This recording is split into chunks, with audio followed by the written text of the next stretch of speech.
A federal judge blocked a Texas law intended to protect minors that was set to go into effect on Thursday. So it would have required age verification or parental consent to download apps. Fox 4's Stephen Dial in our newsroom now with more on this. Stephen. That federal judge's ruling now puts this law on hold. The judge said that this case is not the same as the age verification law that came in play when it comes to adult websites.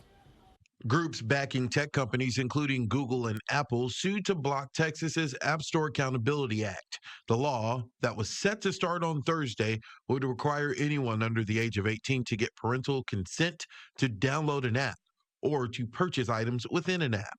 The threshold question here is, like it is in all these First Amendment cases, is this a restriction on speech or is it a restriction on something else? The district court judge, Robert Pittman, sided with the tech companies, saying the law violates the First Amendment. He compared the law to a bookstore requiring a parent's permission for a minor to buy a book. I spoke to constitutional lawyer David Cole about the ruling.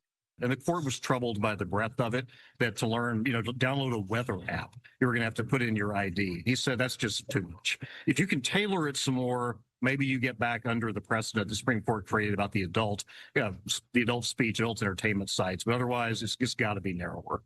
Frisco State Representative Jared Patterson is the co-author on the House version of the law. He told me in a statement, quote, "Federal judges often get it wrong.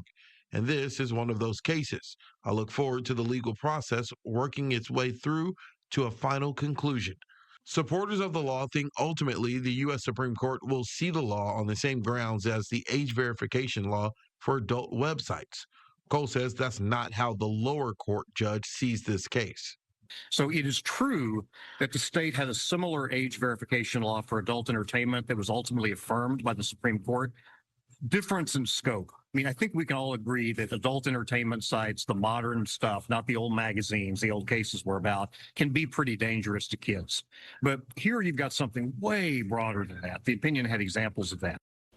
Texas Attorney General Ken Paxton has already appealed the ruling. Cole says that the Fifth Circuit Court of Appeals likely won't take up this case for another couple of months. All right, Stephen Dial in the newsroom. Thank you.